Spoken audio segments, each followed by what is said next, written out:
Hello दोस्तों, स्वागत है आपका स्टडी आर्क में। और आज हम बात करेंगे यूनाइटेड नेशन की जनरल असेंबली के बारे में। जैसा कि हमने पहले वीडियो में देखा था कि यूनाइटेड नेशन क्या है और ये कैसे वर्क करता है और कौन कौन इसके सदस्य हैं, और भी बहुत कुछ जाना था हमने पहले वीडियो में। ये यूनाइटेड नेशन को लेके हमारा दूसरा वीडियो है। दोस्तों, हम बात करेंगे आज जनरल असेंबली के बारे में। लेकिन उससे पहले, अगर आपने अभी तक स्टडी आर्क को सब्सक्राइब नहीं किया है तो सब्सक्राइब कर लें, क्योंकि यहाँ पे आपको मिलेंगे करंट अफेयर्स की वीडियो, नेशनल इश्यूज की वीडियो और जनरल नॉलेज के वीडियोस। तो चलिए दोस्तों, शुरू करते हैं। तो दोस्तों, यूनाइटेड नेशन के बारे में हम पहले ही जान चुके हैं कि यूनाइटेड नेशन एक इंटर गवर्नमेंटल ऑर्गेनाइजेशन है, और इसके अलावा इसका जो काम होता है इंटरनेशनल पीस और सिक्योरिटी को मेंटेन करके रखना है, और सारे देशों के बीच में फ्रेंडली रिलेशंस को डेवलप करना है, और इंटरनेशनल कोऑपरेशन को हासिल करना है, और जो सारे देशों के एक्शन लिए जाते हैं उन पर भी नजर रखना है। ये तो हमने यूनाइटेड नेशन ऑर्गेनाइजेशन के बारे में जाना था, संयुक्त राष्ट्र संघ के बारे में, जैसे हिंदी में संयुक्त राष्ट्र संघ कहा जाता है।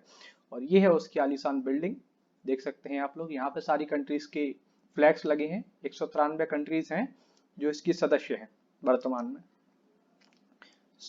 इसके अलावा हमने जाना था कि जो इम्पोर्टेंट पार्ट हैं यूएनओ के, वो कौन कौन है। तो इनमें general assembly, security council, economic and social council, trusteeship, international court of justice और सेक्रेटरीट, जहाँ पे यहाँ के सेक्रेटरी जनरल बैठते हैं। तो जो आज हम बात करेंगे जनरल असेंबली के बारे में। इसके बाद बारी बारी हम जितने भी पार्ट हैं इसके सबके बारे में डिस्कस करेंगे और जाने कैसे काम करते हैं, क्या है ये।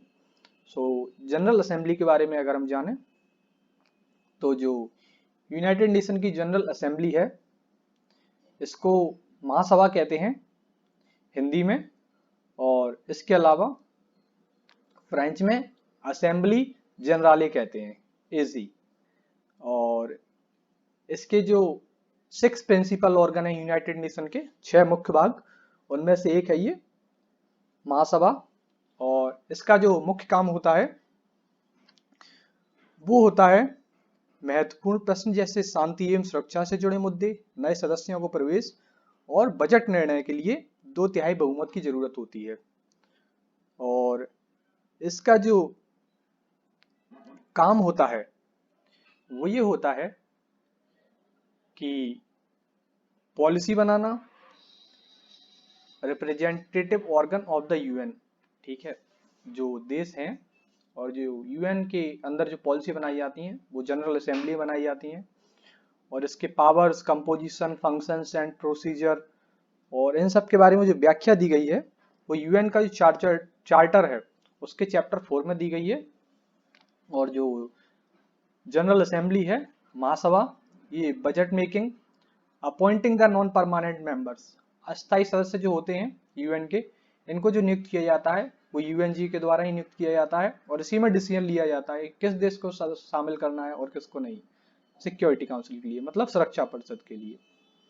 Appointing the secretary general of the United nation, जो यूनाइटेड नेशन के सेक्रेटरी जनरल हैं, जो कि वर्तमान में एंटोनियो गुतेरेस हैं, जो पुर्तगाल के हैं।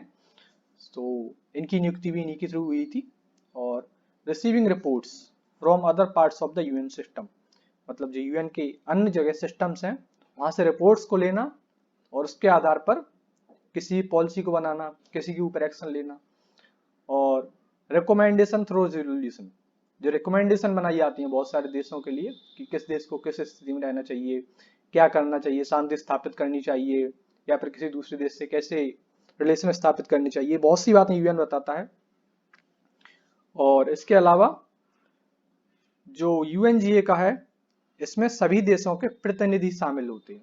जो 193 देश हैं उनके प्रतिनिधि इसमें शामिल होते हैं, इसीलिए इसे विश्व की लघु संसद, मिनी पार्लियामेंट ऑफ वर्ल्ड कहा जाता है।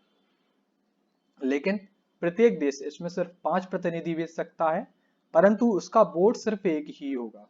मतलब जो अपने ब्यूरोक्रेट्स होते हैं वो 5 भेजे जा सकते हैं, लेकिन उनका जो वोट होगा, अगर कोई प्रक्रिया होगी, प्रोसेस होगी जिसमें वोट्स की जरूरत होगी, तो उसके लिए सिर्फ एक ही वोट डाला जाएगा उन 5 में से। और महासभा का जो नियमित सत्र होता है वो हर साल सितंबर माह के तीसरे मंगलवार को शुरू होकर दिसंबर के मध्य तक चलता है।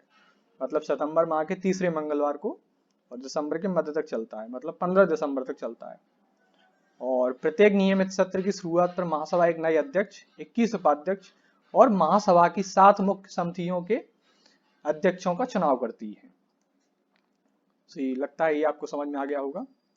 और नियमित सत्र के अलावा महासभा की सुरक्षा परिषद के आग्रह पर विशेष सत्र आयोजित किए जा सकते हैं। मतलब जैसे कि विशेष कारण हो गया, किन्हीं देशों के बीच में तनातनी है और भी बहुत सारे कारण हो जाते हैं वर्ल्ड में, तो उनके लिए एक सत्र आयोजित किया जा सकता है। सुरक्षा परिषद की संस्तुति पर अंतर्राष्ट्रीय न्यायालय के न्यायाधीश, नए देशों की सदस्यता, महासचिव की नियुक्ति, राष्ट्रसंघ का बजट पारित करना आदि महासभा के कार्य हैं। ये जो मैंने बताया ये सब महासभा के कार्य हैं और महासभा इन्हीं कार्यों को देखती है। और थोड़ा सा और जाने जनरल असेंबली के बारे में, प्रेजेंट में क्या सिचुएशन है। तो जो प्रेजेंट में इसके प्रेसिडेंट हैं वो है तिजानी मोहम्मद बंदे, जो कि एक नाइजीरिया के हैं। और हेडक्वार्टर्स भी इसकी यूनाइटेड नेशन ऑर्गेनाइजेशन के न्यूयॉर्क में है। और फाउंडर तो आप सबको पता ही यूनाइटेड नेशन, और यही पता है आप लोगों की 1945 में न्यूयॉर्क में इसकी स्थापना हुई थी। और 2008 में जो इसके प्रेसिडेंट थे वो थे मारिया फर्नांडा एस्पियोंसा, जो कि इक्वाडोर के थे। और ये 73वें प्रेसिडेंट थे यूएन असेंबली के। और 2019 से अभी तक हैं तिजानी मोहम्मद बंदे, जो नाइजीरिया के हैं, अफ्रीका, और ये 74वें हैं। इसके अलावा अब जो बनेंगे 2020 में वो बॉल्कन बोजकीर हैं और ये तुर्की के हैं, और ये 75th हैं, मतलब 75वें बनेंगे। सो दोस्तों ये थी आज की हमारी छोटी सी वीडियो संयुक्त राष्ट्र की महासभा को लेके।